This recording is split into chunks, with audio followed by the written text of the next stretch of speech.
She takes her opportunity. Alexandra Eala, she reeled off the opening set in double quick time. Fair play, Magdalena Frech. She came back, took that second set 6-3. Picture this.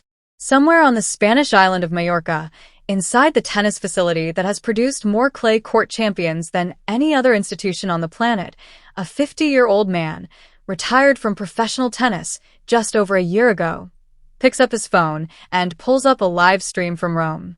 He watches the bagel set. He watches the opponent fight back. He watches his former student return to the court wearing the same composed focus he himself carried through 14 French Open finals. And he watches her close out the third set 6-4 with a service hold that would have made his Uncle Tony nod in quiet approval. Rafael Nadal just watched Alexandra Eala execute the philosophy he spent 2 decades perfecting on European red clay. And the tennis world is about to understand exactly what that means. Put everything down. Phone on silent. Volume at maximum. Because what just happened on the Pietrangeli court at the Foro Italico is not simply a tennis result.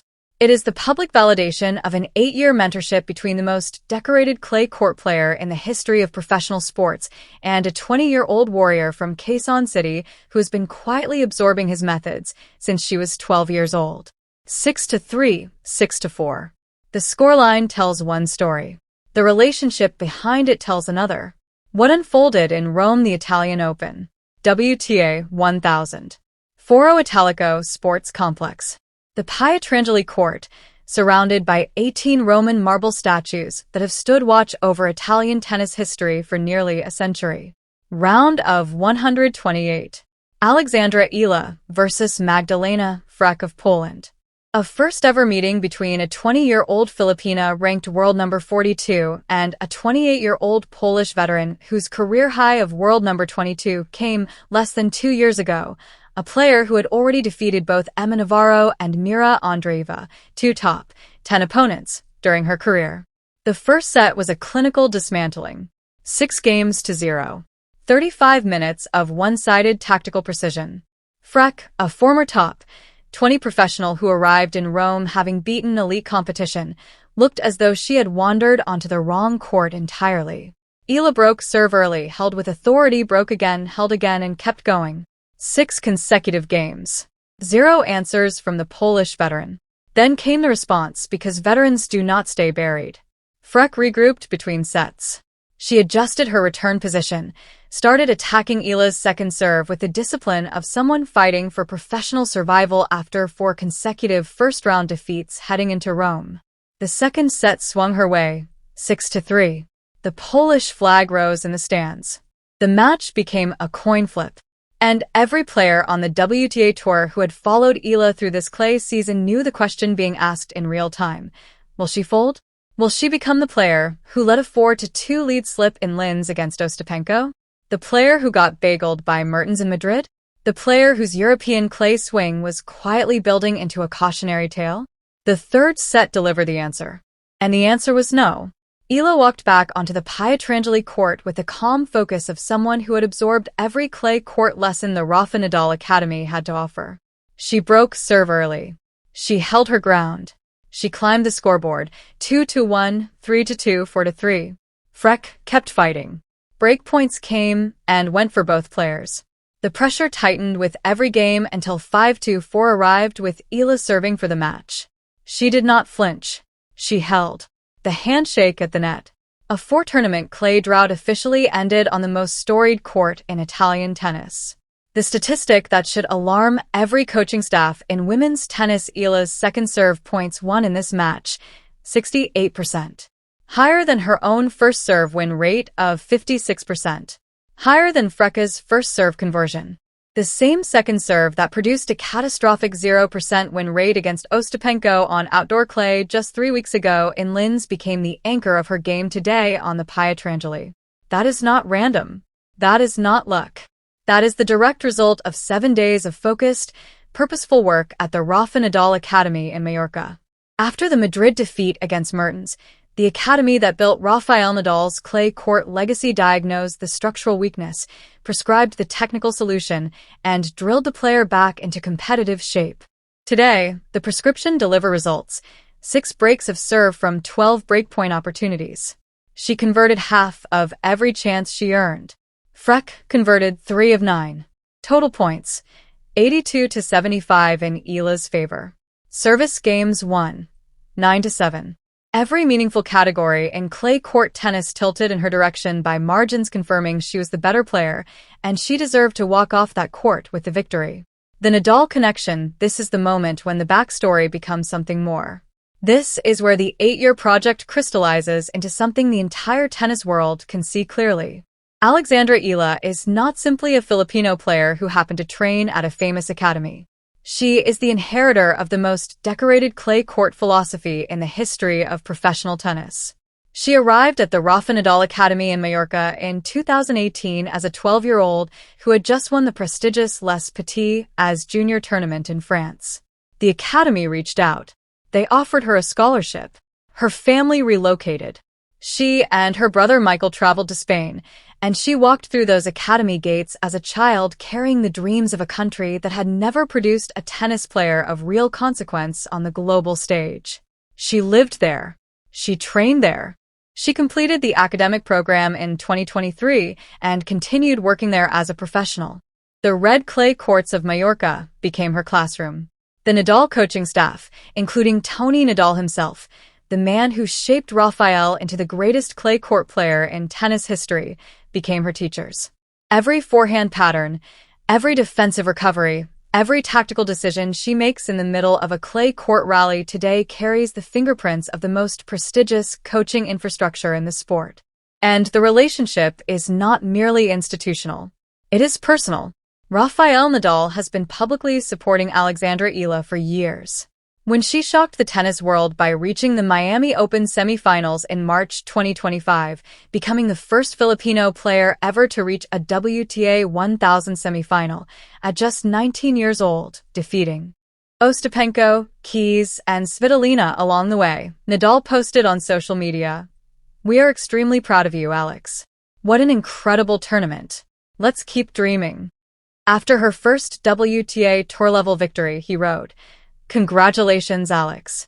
What a great win for you and for the Philippines." Every significant Eala victory has been followed by a public acknowledgement from Nadal. The pattern is consistent. The mentorship is real. In November 2025, exactly 1 year after his retirement from professional tennis, Rafael Nadal picked up a racket for the first time in months and stepped onto a practice court at his academy. The person he chose to share that court with for his first session back was Alexandra Eala, the 22-time Grand Slam champion, selecting the young Filipina as his hitting partner at one of the most personal moments of his post-playing life. Eala described it as something young players can only dream about. She called it incredibly special. She said he gave her tips on her forehand and small pieces of advice that she will carry with her forever. That session was not coincidental. That session was deliberate. Even in retirement, the master chose his student to stand across the net from him at a moment that mattered deeply to him personally. Maribel Nadal, Rafael's sister and a key executive at the academy, called Eala an inspiration for boys and girls across the Philippines, and said it is remarkable what she is building, describing her as an incredible young woman. The story is not finished. It is just becoming visible what the people around her are saying. Maribel Nadal described Eala as very humble, noting that the genuine affection people around the world have developed for her is beautiful to witness. Tony Nadal, the architect of Rafael's entire clay court foundation, delivered the most prophetic assessment of all. Once she gets her game right, he said, she could be among the best in the world. Among the best in the world. From the man who built Rafael Nadal himself. And then there is Mats Wilander, 7-time Grand Slam champion and one of the most respected analytical minds in tennis, who watched Eala play and declared with the quiet certainty of a lifelong evaluator that she is hands given by God. Hands given by God. From Wilander, about a player training under coaches who believe her ceiling is among the best on the planet. Now watch what she did on the Pietrangeli today and tell me this victory was random. It was not random. It was inevitable. The only question was when the clay court infrastructure built into her game over 8 years would finally translate into match results on European red dirt. Today in Rome, it did. Today in Rome, the 8-year project produced its most public dividend. Why this win resonates differently? This is the kind of result that lands differently inside the Mallorca Academy than any of her previous victories, because this is the win that proves the method is being executed on tour. The first set bagel showed the firepower the coaches always knew she possessed. The second set loss showed the resilience test that experienced European veterans always provide. The third set win showed the mental toughness that separates academy graduates from one-and-done prospects. Every phase of this match validated a different element of the training philosophy Nadal built. The serve +1 combinations, the defensive resets under pressure, the composure on break points, the return depth, the footwork on slow surfaces, the ability to endure difficult passages without cracking psychologically. Every principle the Academy teaches showed up on the Pietrangeli today. Eala herself has put it into words. In an interview with Tennis Channel, she said the single most important thing she has learned from Nadal is his ability to suffer, to push through difficult moments rather than retreat from them. She called it unmatched. She said the willingness to embrace hard passages rather than avoid them is something Nadal embodies better than anyone she has ever seen. Today on the Pietrangeli, when the second set went the wrong way after a dominant first, she demonstrated exactly what that means. She suffered. She did not panic. She did not collapse. She walked back out for the third set and delivered. That is not coincidence. That is curriculum. That is the Nadal philosophy, executed by his student in real time. What comes next? The path forward gets more challenging because of this win. Eala now faces Wang Xinyu of China in the round of 64, the same Wang Xinyu who defeated her in the Auckland semifinal in January, 7-5, 6-4. A 3-set heartbreaker Eala has been carrying in her memory for 4 months. The rematch is set. The opportunity to settle the score is real. And Eala arrives at it on the back of a clay court performance that proves the Mallorca recovery worked. The second serve has been rebuilt. The player who lost in Auckland is not the same player who walks into the round of 64 in Rome today. Beyond Wang, Elena Rybakina, world number 2 and reigning Australian Open champion, waits further in the draw. Beyond Rybakina, the bracket opens in unpredictable directions. But the Wang match is the immediate checkpoint. And every match Eala plays between now and the start of Roland Garros, which begins on May 18th, just 12 days away, is being watched in Mallorca. By the coaches, by Maribel, by Tony, and by Rafael himself. Every win between now and Paris is another deposit in the account of her clay court development. Today, she made the largest deposit of her entire 2026 European campaign.